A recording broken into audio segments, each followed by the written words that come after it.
क्यों नहीं आज तक नेता का चुनाव हुआ? कहते हैं सीट बंटवारा का बात कर रहे हैं। अरे सीट का बंटवारा करके क्या करोगे? नेता तुम्हारा कौन होगा? किसके नाम पर वोट मांगोगे? कौन नेतृत्व करता होगा?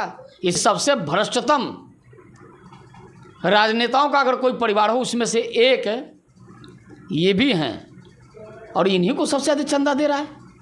गड़बड़ी की कोई गुंजाइश नहीं है। फेयर एग्ज़ाम होगा और रिजल्ट भी फेयर होगा।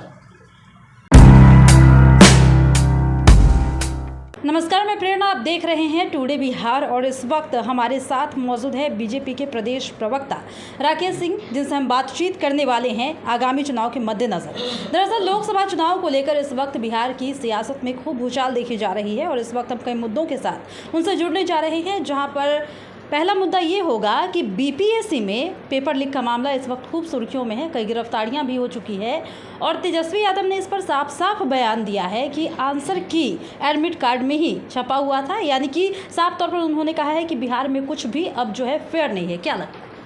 पहले तो तेजस्वी यादव जी को ये पता होनी चाहिए कि उनकी वाली सरकार नहीं है। इसमें जो गड़बड़ करेंगे वो पकड़े जाएंगे, जो गलत करने वाले हैं पकड़े गए हैं, और जो भी लोग इसमें संलिप्त हैं सभी पकड़े जाएंगे और कोई गड़बड़ न करे इसकी पूरी व्यवस्था की जाएगी। जिन लोगों ने बीपीएससी परीक्षा के प्रश्न पत्र को लीक करने का प्रयास किया है वो कोई बचेंगे नहीं, चाहे उनका कितना भी कोई बड़ा पैरविकार क्यों न हो, वो बचने वाले नहीं हैं। ये तेजस्वी यादव जी वाली सरकार नहीं है, ये एनडीए की सरकार है। यानी उन्होंने जो फेयर नहीं होने की बात कही है, इसको आप जस्टिफाई करना चाहेंगे? फेयर तो होगा ही भाई। गड़बड़ किया, गड़बड़ करने वाले बैठे हैं कि गड़बड़ करेंगे, तो गड़बड़ करने वाले पकड़े भी तो जा रहे हैं। आज ही पकड़े गए, बहुत सारी गड़बड़ियाँ हुई हैं उनके समय में, उसकी जांच चल रही है। लेकिन हमारी सरकार है, इस सरकार में कोई गड़बड़ करेगा, कितना भी बड़ा रसूखदार क्यों न हो, कितना भी बड़ी पैरविकार क्यों न हो, उसके बचने वाले नहीं हैं। गड़बड़ी की कोई गुंजाइश नहीं है। फेयर एग्ज़ाम होगा और रिजल्ट भी फेयर होगा।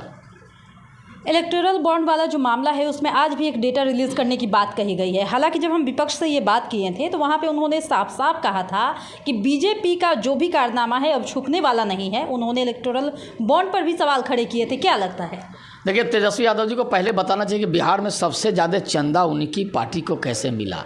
ये कौन लोग हैं? तेजस्वी यादव जी पहले इसका खुलासा करिए। आप ही को क्यों सबसे ज़्यादा चंदा मिल रहा है? सबसे बड़ी पार्टी बीजेपी है, देश भर की, दुनिया की सबसे बड़ी पार्टी है। बिहार में भी लगभग सबसे बड़ी पार्टी है, तो आपको सबसे ज़्यादा 72 करोड़ रुपया चंदा कहाँ से आ गया भैया? ये चंदा आया कहाँ से बताइए? लोगों को बताना होगा।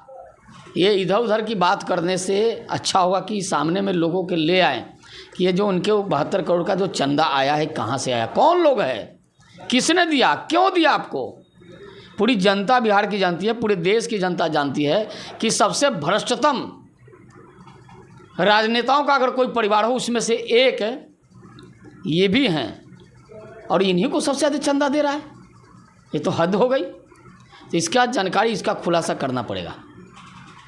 हमने एक और सवाल किया था पिछले दिनों जब विपक्ष से कि पेट्रोल के दाम में 2 रुपए की गिरावट आई है, क्या ये चुनाव के मद्देनज़र कहा जा सकता है? तो उन्होंने साफ साफ आप पर ही ये बात फेंक दी थी कि ये सब जो है एक एजेंडा है, एक स्ट्रैटेजी है। तो क्या लगता है इस पर क्या बातें हो सकती है? देखिए, पेट्रोल डीजल का अंतर्राष्ट्रीय बाजार में जिस प्रकार से कीमतें बढ़ते घटते रहती है, तो उसका निर्णय सरकार, केंद्र सरकार लेती है कब करना, कम करना है, कब ज़्यादा करना है। कई महीने पहले गरीबों को जो दिया जाता है गैस, उस पर 400 रुपये कम किया गया था। सामान्य लोगों को जो दिया जाता है उस पर 200 रुपये कमी की गई थी। तो समय टू समय चलते रहता है ये। इसका चुनाव से कोई लेना देना नहीं है। हमने काम किया है भाई, हमको काम पर भरोसा है, हमको नरेंद्र मोदी के नाम पर और उनके काम पर भरोसा है। हमने पहले ताल ठोक के कहा है कि नरेंद्र मोदी जी ही देश के प्रधानमंत्री होंगे। देश की जनता ने भी मुहर लगाने का मन बना लिया है। हम तो ये जानना चाहते हैं कि उनके यहाँ नेतृत्वकर्ता कौन है, कौन होगा प्रधानमंत्री पद का उम्मीदवार, बताएं। तो हमने तो पहले कहा है कि हमारा उम्मीदवार ये है, तय तो जनता को कर दिया। लेकिन जनता के सामने आने में क्या दिक्कत है? क्यों नहीं आज तक नेता का चुनाव हुआ? कहते हैं सीट बंटवारा का बात कर रहे हैं। अरे सीट का बंटवारा करके क्या करोगे? नेता तुम्हारा कौन होगा? किसके नाम पर वोट मांगोगे? कौन नेतृत्व करता होगा? इसका तो नाम बताइए। इसलिए एनडीए में सब कुछ ठीक है, यहाँ ऑल इज वेल, लेकिन वहाँ तो सब खेल बिगड़ चुका है। इस वक्त सोशल मीडिया एक्स पर एक बहुत ट्रेंडिंग लाइन चल रहा है, मैं भी मोदी का परिवार, और इस पर एक सॉन्ग भी रिलीज़ किया गया है बीजेपी के माध्यम से। लेकिन इसको लेकर भी सियासत खूब हो रही है। कहा यह जा रहा है कि कहीं ना कहीं छवि को सुधारने की कोशिश की जा रही है इस गीत के माध्यम से। क्या लगता है इसमें कितनी हकीकत? नरेंद्र मोदी जी की जो छवि है पूरे दुनिया में, पूरी दुनिया भर के लोग जानते हैं। नरेंद्र मोदी जी ने देश की छवि को, जो लगभग 50-55 वर्षों तक लगातार जिस पार्टी की सरकार रही, देश की छवि को खराब करने का काम किया। देश की छवि, भारत तो बहुत पुरातन देश है। ये तो भारत अभी लघु है, छोटा हो गया। भारत तो बहुत बड़ा था। तो उस देश की छवि को बट्टा लगाने का काम ये जब से आज़ादी मिली, ये 50-55 वर्षों में एक पार्टी की लगभग सरकार रही है। हमारे सैनिकों को इतना मजबूत देश, इतनी बड़ी संख्या जिस देश की हो, इतना आर्थिक रूप से संपन्न हो, इतना सामाजिक रूप से संपन्न हो, हर दृष्टि से जो संपन्न देश है, उसकी छवि को बट्टा लगाने का काम ये कांग्रेसियों ने किया था। लेकिन नरेंद्र मोदी जब से सरकार में आए, आज हमारे सैनिकों का मनोबल इतना बढ़ा। एक क्षेत्र की बात करते हैं कि आज चाइना जो अपने को बहुत मजबूत शक्तिशाली समझता था, पाकिस्तान की तो बात छोड़ दीजिए, पाकिस्तान की सेना हमारे सैनिकों के सर काट के फुटबॉल खेलते थे और हम लोग देखते थे। चूँकि हम लोग सैनिक नहीं थे, हम लोग लड़ नहीं सकते थे। अगर देती सरकार कहती कि लड़ने के लिए तो जाते लड़ने। देश के लिए मर मिटना क्या दिक्कत है? क्या होगा जिंदा रह के? तो लेकिन आज भारत की सेना ने आपने देखा है, चाइना की सेना को गर्दन ममोड़ के घाटी में फेंक दिया। ये है मनोबल भारत का। भारत का मनोबल बढ़ा है। दुनिया में भारत के प्रधानमंत्री की प्रतिष्ठा बढ़ी, भारत का प्रतिष्ठा बढ़ा। अगर प्रधानमंत्री की प्रतिष्ठा बढ़ी मतलब भारत का प्रतिष्ठा बढ़ा। पूरे दुनिया के देश के देखे होंगे प्रधानमंत्री जी से ऑटोग्राफ लेने के लिए। अमेरिका के राष्ट्रपति, किसी ज़माने में लोग बच्चे थे, लोग कहते अमेरिका का राष्ट्रपति यार लगता है जैसे भगवान आ रहे हों। आज अमेरिका के राष्ट्रपति आपके देश के प्रधानमंत्री से मिलने के लिए आतुर रहते हैं, कहते हैं मोदी मेरा मित्र है। ये बराबर के लेवल में लाके खड़ा करने का काम नरेंद्र मोदी ने किया है। भारत को विश्व गुरु बनाया है, भारत को सबसे आगे ले जाना है। हम इस काम में लगे हैं। हम लोग ये भ्रष्टाचारी परिवार के लोग नहीं हैं, ये भ्रष्टाचारी लोग नहीं हैं कि सत्ता मिल गई तो हम लूटेंगे। हम लोग लूटने के लिए, मेवा खाने के लिए नहीं है, हम लोग देश के सेवा के लिए आए हैं। अच्छा, ये एक आखिरी सवाल है और एक गंभीर मुद्दा भी है। कल का ही एक तस्वीर सामने आया जिसमें नेशनल चैनल के एंकर्स बैठे थे, बीच में नरेंद्र मोदी जी बैठे थे, और ये तस्वीर जो है खूब वायरल हुई और तरह तरह के इस पर निगेटिव कमेंट्स भी किए गए और साफ मीडिया पर आरोप लगाया गया कि मीडिया किस तरह से बिकी हुई है और कैसे मोदी सरकार के पक्ष में ही खबर चलाती है। तो क्या लगता है कि इसके पीछे क्या हो सकता है मंशा? देखिए, मीडिया को कोई नरेंद्र मोदी के यहाँ से थोड़े कोई फ़ोन कर रहा है। आपके चैनल को कभी कोई फ़ोन किया है क्या कि मोदी जी के पक्ष में चलाइए? अरे मोदी जी अच्छा काम कर रहे हैं तो स्वाभाविक है, कुछ तो चलाना ही ना पड़ेगा। अगर कितना भी मेरे मन में हो कि मोदी जी के निगेटिव ही दिखाएं, फिर भी पक्ष में तो दिखाना पड़ेगा। तो काम क्या है, इसलिए लोग मीडिया दिखा रही है। भाई जबरन क्या दिखाए, क्या गलत दिखाए बताइए?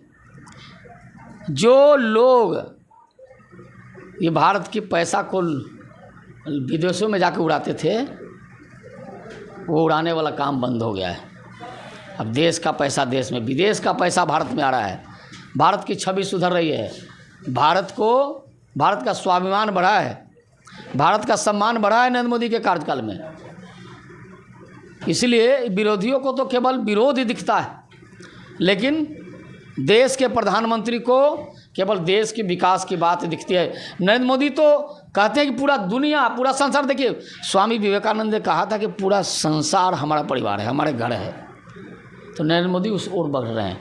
अभी तो भारत को पहले संगठित करने में लगे हैं, चूँकि पूरा संसार ही परिवार है। अगर सबकी सुखी, भारत में क्या कहता है, सर्वे भवन्तु सुखिनः सर्वे सन्तु निरामया, कहता है सर्वे भवन्तु सुखिनः, जो भुवन पर सभी लोग सभी सुखी रहे हैं। भारत में कहा जाता है ना, हमारे यहाँ आचार्य लोग पढ़ाते हैं ना सबका सुखी हो, सब सुखी रहे, तब हम सुखी रहेंगे। हम सुखी रहें अब और बगल में अकाल पड़ जाए तो हम सुखी नहीं रह सकते। हमको भी दर्द होगा कि बगल वाला मर रहा है। इसलिए भारत तो विश्व गुरु की ओर बढ़ने लगा है। आप जरा विरोधियों को जरा समझाइए, उनको भी बताइए कि आप सर्वे भवन्तु सुखिनः की बात करिए। आप परिवारे भवन्तु सुखिनः मत करिए। परिवार के सुखी के लिए काम मत करिए, सबकी सुखी के लिए काम करिए। ये जो परिवारवादी लोग हैं, भ्रष्टाचारवादी लोग, केवल परिवार के सुखी रहने के लिए, परिवार को संपन्नता आने के लिए और परिवार को ही सब कुछ मिले, इसके लिए काम करते हैं। तो इस वक्त हम राकेश सिंह जी से बात कर रहे थे, जहां पर हमने बिहार से जुड़ी हुई कई मुद्दों पर बातचीत की। हालांकि इन्होंने साफ साफ कह दिया है कि विरोधियों का काम ही विरोध करना है। प्रधानमंत्री मोदी का जिक्र करते हुए इन्होंने साफ साफ कहा कि प्रधानमंत्री मोदी तमाम भारतवर्ष पर जिस तरीके से ध्यान दे रहे हैं, आने वाले वक्त में जनता खुद ही तय करेगी कि आगे चुनाव के नतीजे क्या होंगे। फिलहाल इस वक्त की खबर में इतना ही, और वैसे तमाम वीडियो अपडेट्स के लिए बने रहिए हमारे साथ और देखते रहिए हमारा चैनल द टुडे बिहार।